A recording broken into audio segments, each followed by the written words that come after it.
Now, first story, 16 suspects arrested in connection with the Valentine's Day assault of a woman in the Central Business District of Kumasi have been granted bail.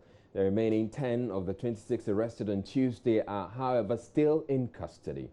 In a video that was widely shared on social media, the woman who is suspected of stealing money is stripped naked and sexually abused by a mob.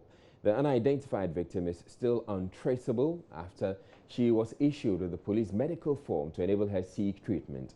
Speaking on the pulse earlier on Thursday, Superintendent Evans Arthur indicated the police is determined to punish those found guilty in the Kejetia attack to serve as a deterrent to others.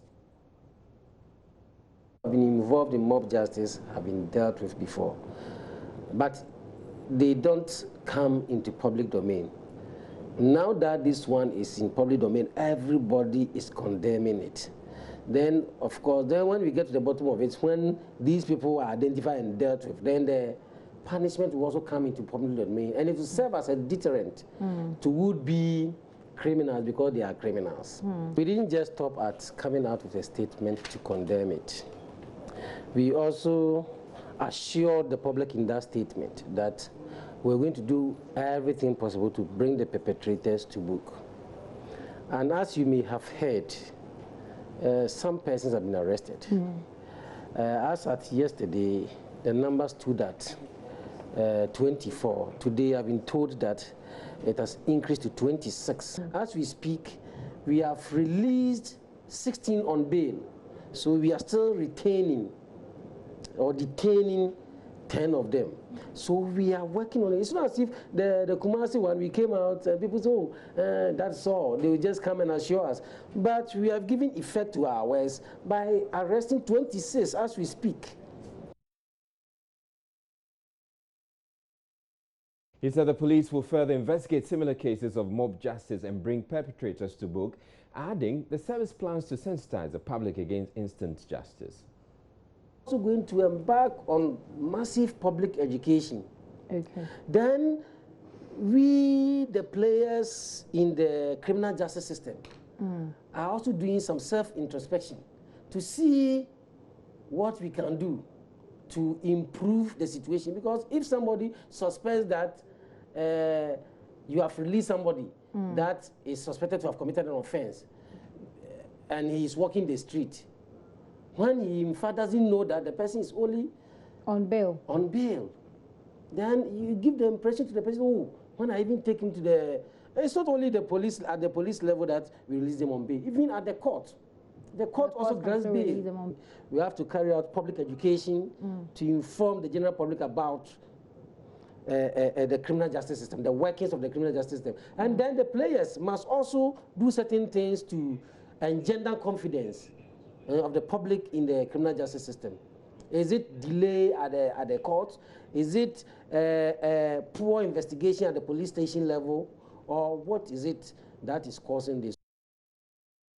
Well, lynching or instant justice is not a new phenomenon in Ghana. Joy News has been speaking to some residents of Accra for their views on it. Left to me, would take the said armed robber to the police. A few years ago, I would have opted for meting out instant justice, but I'm old now, I'm a bit educated, and then I feel like everybody has right to be heard. You know, we need to take the person to the police, to the authorities for assessment. They need to hear the case out, find out why he did it, what he actually stole, and then serve or give the person the required punishment for that. So yeah, I would go to the police. I think I wouldn't know what to do at that moment because, I mean, I'll be confused. Wow, someone just robbed me. But taking the person to the police, I don't think I would do because I can't personally rely on the Ghanaian police. So maybe if the person tries to pick a fight, I'll try self-defense or something. I would take him to the police. Although I think the law, that's what the law demands. But mostly people take justice into their own hands because of what happens in most cases. You take the person to the police station, the person is put on bail, and then the person is released. Sometimes the case doesn't even get to go to court. Then the person is released, come back to the society, commit the same crime. That's why a lot of people take justice into their own hands. But I don't agree with that. I think it's best, no matter what happens, what the law has to always be followed. Well, I think it all depends on the gravity of the crime. because sometimes you per se will not have you would not have been happy that the person is having instant justice, that is the mob justice, but then the people around are going to do it, and there is no way you yourself will stop it, because actually you are the victim.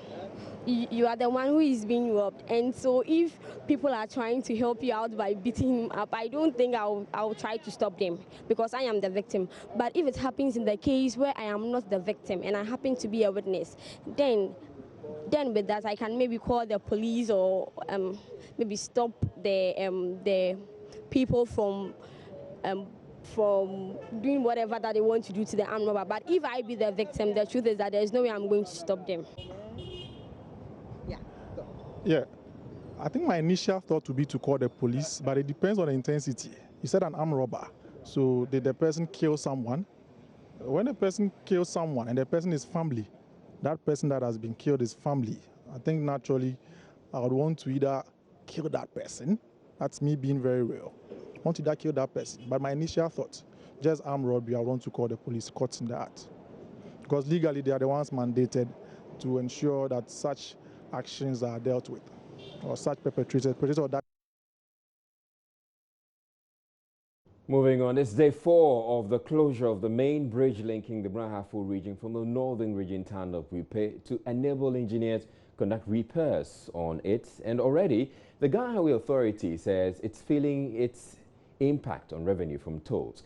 Though motorists have been directed to use the Winchi-Saula route instead, they complain that will cost them twice the normal travel time and prefer to wait until the bridge is open between 6 a.m. and 2 p.m. each day so they could make the crossing.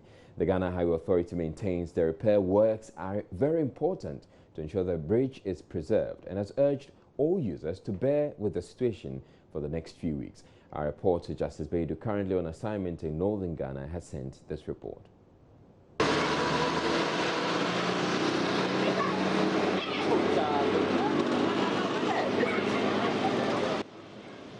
A town that heavily relies on petty trading, now with a business slump for the next 3 weeks at least. Wipe's location makes it the ideal gateway to northern Ghana, and this bridge over the Black Volta is the only passage route here. Highways normally project how much they should get for the year. And rather unfortunate, just beginning of the year with the second month, this thing has occurred. So exactly it has affected the highways projection in terms of revenue for the government. But I think we cannot do anything about it because this thing has been a problem and it has been solved. So it hasn't been any problem. From the way the drivers were complaining, general public was complaining, because from the way things are, it realized that this bridge had been constructed for the past 50 years, meaning that its lifespan has gone beyond, and therefore it needs at least a period that it should program the service that it should be maintained. And that is why brought in the repair works on it. Underneath the bridge, men are hard at work, now doing maintenance work that should have been done routinely. This is a strategic bridge, not just for the 3 regions in northern Ghana, but even for neighboring countries like Burkina Faso and Togo, because this is where most of the goods from ports like Tema and Takoradi come through. The slow traffic here as a result of the bridge is also a major boost for trade here. And as it remains closed, so too it seems are businesses here. I am calling on the leaders to be more enthusiastic about the bridge and repair it quickly for us, because it's really affecting our business.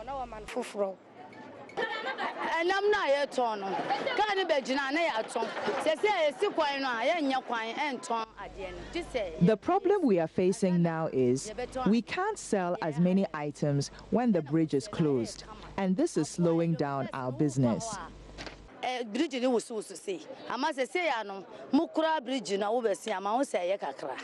The alternative route, apart from this bridge, which goes through the Brong-Ahafo regional town of Wenchi and Sola in the northern region, would almost double travel times for drivers. And so many would rather wait until it's open. And stranded travelers are the ones paying the price for that. The Ghana Highway Authority estimates repair works to go on until March 8th. Until then, traders and commuters would have to wait. The situation here makes it urgent for government to invest in alternative routes linking northern Ghana and the south, like the Eastern Corridor Road, which could reduce traffic on this route and also open up this part of the country for development. Justice Bedu, Joy News, Wipe.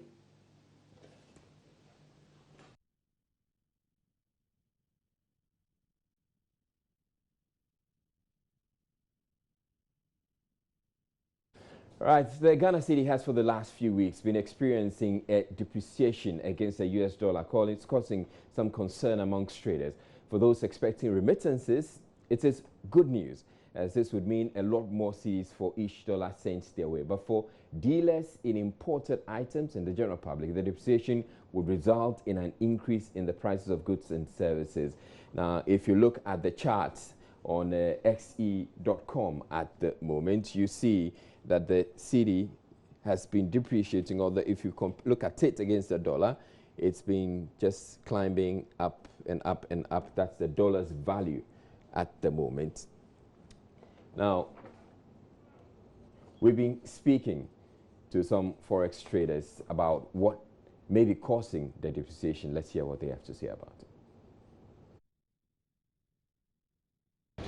Yeah, because we have some time that the people, visitors normally come in the system. When they come, then the dollar will be boom. It will be too much, but at times when they go back, and then the buyers buy, and then it will short. When it's short like this, then but we have to stabilize the price. We shouldn't increase the price. We have to maintain it. But because it's less in the system, people would rather increasing their prices so that it will be going up. That makes the dollar going high. But if the government can supply some dollars, then I think that one, it will come down. But if it goes up, that makes good business for you, isn't it? No, we don't say good business, because the more we buy it, the more we sell it. But when it's in the system, we buy it less, we sell it less. So it's the same thing, nothing changes. But at times when the demand is too much, people try to sell it higher than normal. But it's the same thing. We buy high, you sell high. When it's low, you buy low, you sell low. Do you suspect it might go up further? For now, the way I'm seeing things, it will go. If the government doesn't do anything, it will go more. But at times, normally they used to pump some dollars into the system. When they pump like that, it will stabilize it for some time. But if they don't do it, for now, it's going, because every morning it's increasing. Even yesterday, today, tomorrow, still, the demand is there, so it will go high. I'll probably say it's been very slow, comparing what probably we were experiencing somewhere December or early part of January. The rate has been fairly unstable. We started probably with 4.45 as against 4.6, but currently as we speak, like you can see on the board, it's 4.47 as against 4.65. Normally with anticipation that when the rate goes up like that, you have people coming to change. But I mean, from last week to now, that's been, the situation has been otherwise. You have people who have dollars who would be willing to change at this rate that we have currently, but that's not the case. Probably people come in, they see the selling rate as well, they get scared and probably go away as well. Okay, so the rate is going up like you indicated. What do you think is accounting for this? People are with I'm not too sure what, March with the current government in place and all that, are not too sure what is at stake for them. Hence, their unwillingness to change the little they have and all that. People are holding on to what they have. Unlike situation where we have people thinking probably the rate might go up and that panic buying and all that, we are not experiencing that. One could easily say that might have accounted for the fairly unstable nature of the rate, but I mean, that's not the case as we speak now. All right, so for at the moment, you currently need as much as 4 cedis, 70 pesos to buy $1 and indications that the trend may continue for a while. So the 4 cedis, 70 pesos for the dollar is at the Forex Bureau. But right now, if you go to XE.com, a very reliable website for for foreign exchange rates the world over, you're looking at a rate of about 4.59 Ghana cedis if you want the dollar. And if you look at the base here, you'd realize that this is a trend that's been going on for a few weeks now. After some time in December, that's the cedi performed a little better. It's since been dropping. So this was some good performance by the cedi sometime in December, but since it's just been going up and up and up and up, and unless the central bank intervenes at some point in time, we're going to be seeing the situation trending for a while now. You're watching Joy News Prime. We're taking a break. We have more stories coming up thereafter. Please don't go away.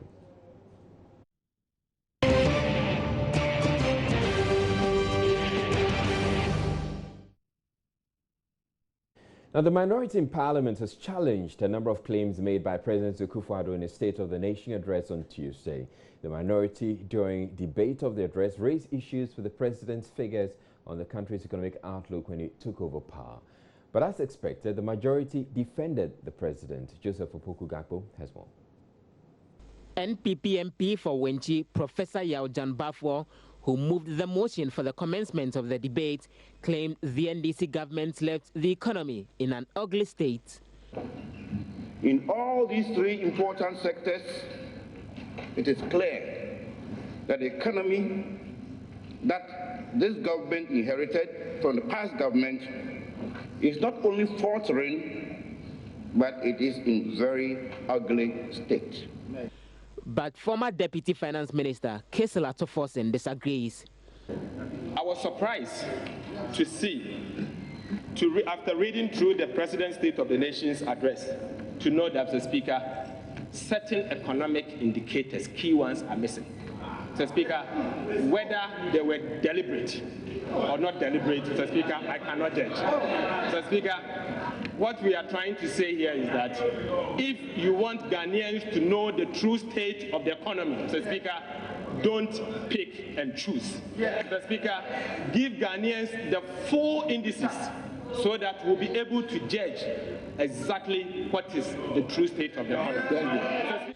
MP for Tamale North, Al-Hassan Suhaini, challenged claims by the president to have secured 125 million Canadian dollars for his Planting for Jobs initiative. He says the amount was secured by the NDC government before it left power. This 122 million Canadian dollars was secured by the previous administration. This is the budgetary support that has been coming from the Canadian government. And indeed, there is record to show, Mr. Speaker, that on the 25th of February, on 25th February 2015, remember, wind up. In conclusion, Mr. Speaker, on 25th February 2015, the Canadian First Secretary in charge of development paid a visit to the then Agric Minister, Alhaji Muniru Limuna, and announced this facility and assured that the disbursements was going to start in March this year. So it would have hurt nothing.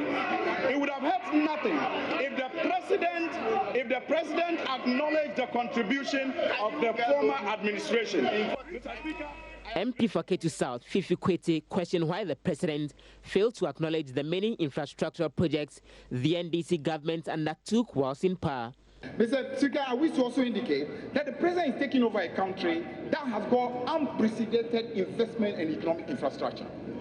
At no time in our history could we talk about entities like Ghana Port and Harbour Authority, Ghana Airport Company, strong enough to stand on their own balance sheet and leverage financing in the region of over $1.5 billion. We left that legacy for you. And that is a beautiful time to be taking over. So you can't really be talking about an economy which is in a bad way when your government in 2008 left this country in much more deleterious and debilitating condition. That simply cannot be the truth. NPP MP for Boise East, Kweku Kwatin, claimed the NDC used the energy sector levy, which was meant for the clearing of debt in the energy sector, to buy crude oil. It has been indicated that the energy sector levies were put together to deal with these problems. Mr. Speaker, we ought to remind ourselves that the energy sector levies were old levies in the energy sector that were consolidated. They were not the creation of anybody. But perhaps the worrying observation that we can make as a country, Mr. Speaker, is that the money that is supposed to have gone into dealing with some of the indebtedness of the energy sector in the last 6 months of 2016 were used to procure crude oil and gas to power our generators, to pretend that somehow we have dealt with the problems of the sector because we do not have done so. The debate is expected to continue on Friday. MPs have meanwhile been asking President Akufo-Addo to take the fight against corruption as seriously as he assured during the State of the Nation address. Listen to MPs for Fuase Ayerebi Kojo Nkrumah and Alhassan Suhuyini of Tamale North. In this country, in recent regimes, some advancement has been made in the fight against corruption. The Public Procurement Act, even Parliament stepping up its work at the Public Accounts Committee level, the speed with which the Attorney General's, the Auditor General's report is now put together on previous year's accounts. These are major instruments that were put forward to help the fight against corruption. And the Constitution envisages that as we move along with our democracy, subsequent governments and regimes will do what is necessary to further the fight against corruption. So I'm excited, Mr. Speaker, that His Excellency the President talks boldly about adding a major brick to our nation's infrastructure when it comes to fighting corruption by introducing the Office of the Independent Public Prosecutor. And he quickly mentions that that will be firmly grounded in law and in accordance with our Constitution. Mr. Speaker, it is a major move which, if implemented, would ensure that all of us here across the sides of the aisle, various public officers, various politicians, are in themselves insulated in the risks associated with the job that we do. And that this office will help reinstill the confidence that the Ghanaian public needs to have in the public processes in fighting corruption. I will take up from where my honorable colleague left off by saying that indeed we all support His Excellency the President's declaration to ensure that corruption becomes a thing of the past. But I, however, just want to remind Mr. President that the fight against corruption, in the fight against corruption, he has a tall record to beat, because it remains true that the worst performance of an NDC administration, as far as the Transparency International report on corruption on Ghana is concerned, remains the best performance of an NPP administration. By our relevant rules, he has no right to mislead the House. I am saying by point of order, Mr. Speaker, that he has misled this House by making that extraordinary, outrageous allegation. That is misleading the House, Mr. Speaker. Because, Mr. Speaker, the whole world is aware of their credibility. And then, Mr. Speaker, we have argued that corruption is in the DNA of that party opposite. So for this member, Mr. Speaker, to get up in this August House to allege that NDC, by any shade, by any shadow of imagination, is better than MPP administration, That is gone past Ejekunko Force administration and of course the MVP administration going forward. Mr. Speaker, should not be allowed, should not be entertained. And Mr. Speaker, you should have called him to withdraw because he was completely off the mark and he got it wrong. Well, the deputy leader is asking that they should lay, which particular report do you have in mind? That they should lay the transparency report.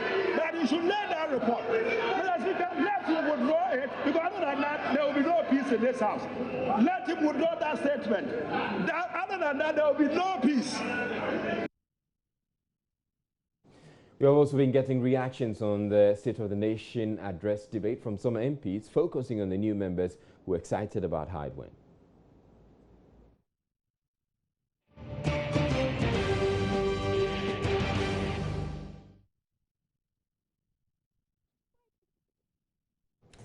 Now, efforts to encourage the youth to take over from Ghana's aging farmer population appears to have been welcomed by at least a segment of the younger generation.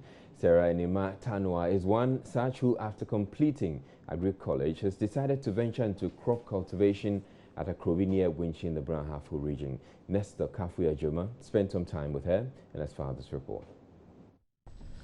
25-year-old Sarah Enima Tanua is a product of Damango Agri College in the northern region. She did her national service as an intern with the Ministry of Agriculture in the Wenchi municipality of the Brong-Ahafo region after graduating. Driven by the passion for crop cultivation and realizing the enormous prospects that abound in farming in the region, Sarah opted not to return to her home region in Ashanti, but rather acquire land at Akrobi near Wenchi to start farming. That decision, Enima says, has paid off and would encourage her peers to seriously consider farming. I chose farming because I like farming. When I was a young girl with my parents, I used to go to farm with them, weeding, planting, a lot of farming activities. So I went to Agri College just to get more knowledge about farming. That will help me to do the farming activities properly. That's why I chose to be an agri person. Yes, farming is very good aspect in life because if you do it and do it properly, it's a major source of income than sitting down and waiting for government to employ you. Enima currently owns 2 acres of okra, 2 acres of maize, and 1 acre of pepper. She spends 2 hours on each of her farms daily and supports her farming activities with savings she made from her meager national service allowance. Even though the prospect of farming for the young farmer is huge, she is confronted with some challenges. Well, my greatest challenge is funding. There's not enough money for me to expand it. So I'm looking forward to get support from NGOs, government organizations, individuals, so that I can expand my farm to employ people. For Enima, it is high time the youth, especially graduates, brave the odds and venture into a sector which, though very lucrative, has for many years been spurned. According to her, farming is the most ideal for young people who are struggling to better their lots in life. For Joy News, Nestor Kafuya-Joma reporting from Akrobi. Now, the police have busted an international child trafficking syndicate specializing in trafficking teenage girls to the Gulf. It follows a collaboration between Joy News and the Police Anti-Human Trafficking Unit. 4 persons, including a man of Arab origin, were picked up by the police. My colleague Kwete Nate, who has been working on this project, joins me on the phone with details. Good evening to you, Kwete. Now, you've been part of this operation for a while now. What can you tell us about it? Israel, what happened today was that we laid surveillance monitoring the activities of these child traffickers. So what they had done was that they had arranged for these girls to take their medicals today. So we followed them from the hotel where they were to where they were keeping other girls at Mamobi. So these girls were taken to an uncompleted house where they had a nurse who was taking their blood samples. They intended camping the girls at a site at Kwabenya. So they also had an official of the passport office on standby to assist these girls register fake birth cert and passport. So when they were in the process of taking the blood samples, we swooped in on them and then picked them up. What is the age of these girls? These girls are between the ages of 18 and 22. And because they've been promised free accommodation, juicy jobs in Dubai, Kuwait, and Malaysia, and other benefits, they were willing to do whatever these traffickers were asking them to do. What's interesting has to do with the mode of operation of these traffickers. What they do is that they go to pubs and then drinking spots, scout for girls who act as agents, and these agents go to hinterlands and then recruit these girls for them. So if you're able to get a girl, you are given 200 cedis per head. So if you're able to get 5 girls, you are looking at 1,000 cedis for assisting them in getting these girls. How many girls are we talking about? We weren't able to tell the number because they had a document where they've listed these girls that they've been able to recruit on. So what I understand is that the police have detained them and they are being questioned. And what's going to happen to the girls? The girls, I understand some have been granted bail. All right, thank you very much, Kwete Nate, with that interesting report coming through about some girls who were going to be kidnapped or who are going to be trafficked to Gulf states, but the police has busted the syndicate, and so essentially the girls are going to be set free. Now, in other news, former President John Mahama has been awarded the African Political Leader of the year 2016 by the African Leadership Magazine in South Africa for his contribution towards deepening Ghana's democracy. Let's hear the president thank the organizers. Last decade, the promise of Africa's future has been captured in the concept of Africa Rising. As president, I had the opportunity to participate in many events that had sought to celebrate Africa's emergence as a continent of prosperity rather than a previous negative connotation as the dark continent in quotation marks. During this period, several African countries emerged among the top 10 fastest growing economies in the world. Recent developments in the world economy, however, have spiked some of this growth. And this is evident in the fact that the two largest economies on the continent, South Africa and Nigeria, are struggling to avoid sliding into recession. Ahead of the event, however, he spoke on a South African radio station, Power FM, and among others, urged President Akufo-Addo to retrieve the rest of the monies paid businessman Alfred Egbesi Woyome in judgment debts.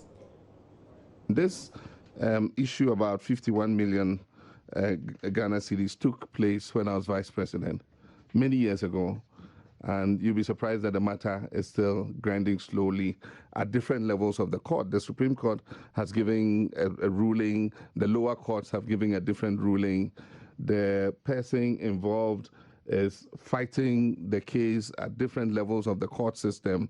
But the Attorney General, that is my Attorney General who left, has pursued this matter diligently and done her best in the legal maze to try and protect the interest of the Ghanaian people.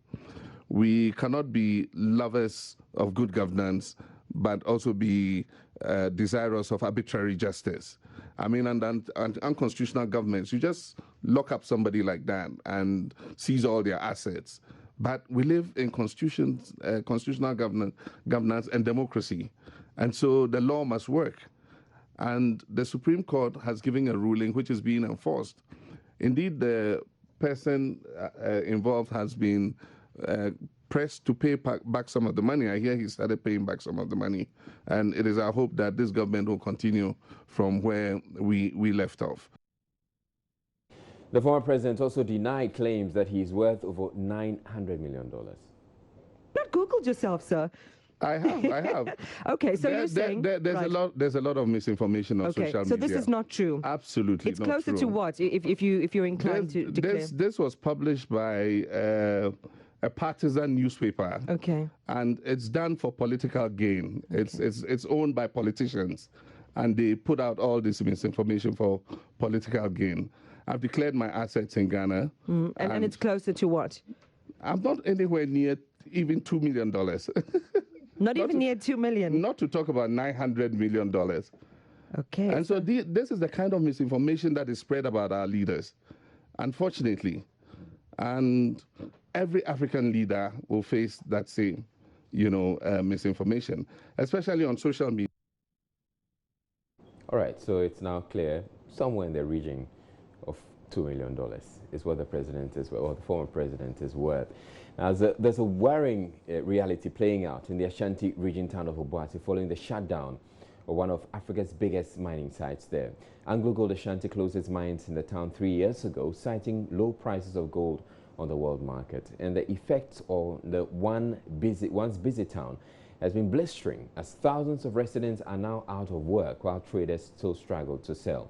The Joy News documentary team visited Obuasi and report the shutdown has turned the mining town into a community on the brink.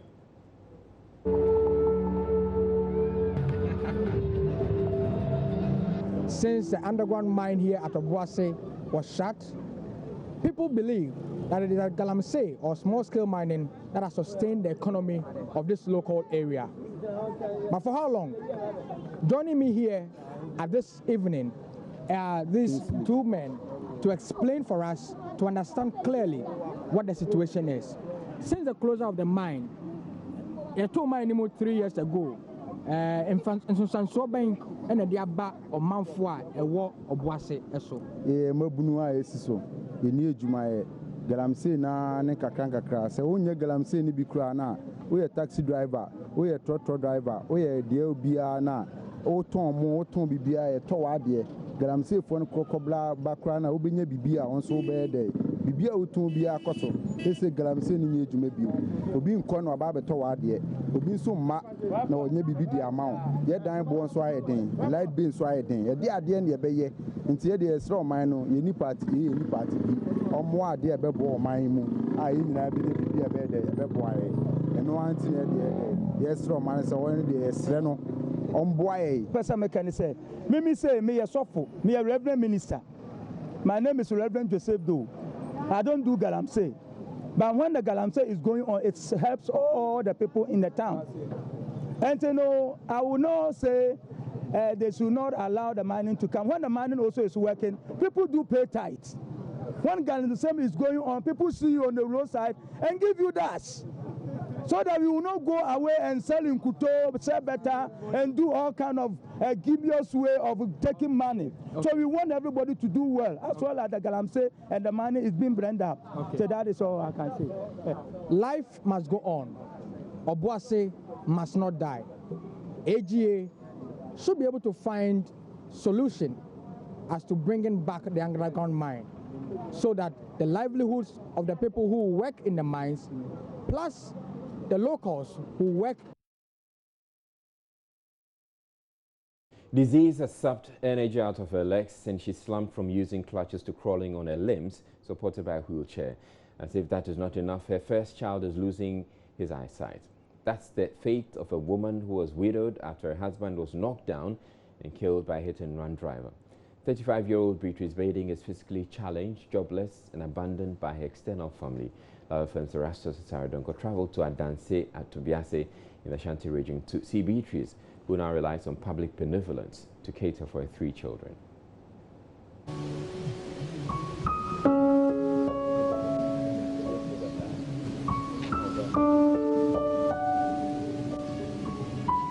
It is a plight of a crippled widow with 3 mouths to feed. She caught the attention of Isaac Enin, a teacher who sought support from Love FM to tell her story. Got a sympathy for her purposely in terms of feeding. So I made a trip to Adanse Atobiase to meet Beatrice. The best description of her, perhaps, is a helpless mother, watching helplessly as her children starve and denied all the basic needs in life. The woman herself needs help. Close relatives have, since the death of her laborer husband, abandoned her. Beatrice lives on the magnanimity of well-meaning people who provide food for her and the children on good days. On a bad day, she tells me her children drink water for supper. A cockerel pecked her elder son's eye whilst sleeping as a baby. She could not seek medical care because there was no money to pay for the bills. Collins is now blind in one eye as a result.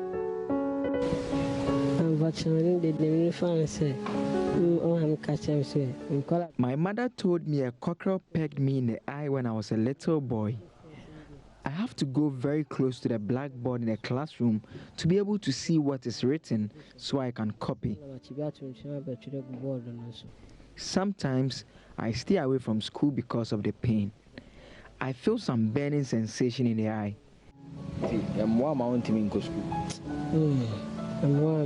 Even as I speak, I feel it. If I am well, I can stay in school and learn to be able to take care of my parents in future. I want to be an optometrist to help people with similar conditions. Doctor, this one will show me in eye clinical. The same penny was for. Beatrice gives more insight into how they survive. I starve on many occasions and rather give them the money I receive from philanthropists. I save part of this amount to pay their school fees.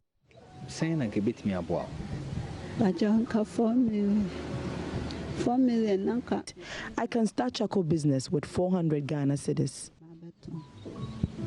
4 million no betim da fa bidie o mo fa no kwame adura no mu ona nipa no be kwa akofa de abre me suma obi no akofa abre no.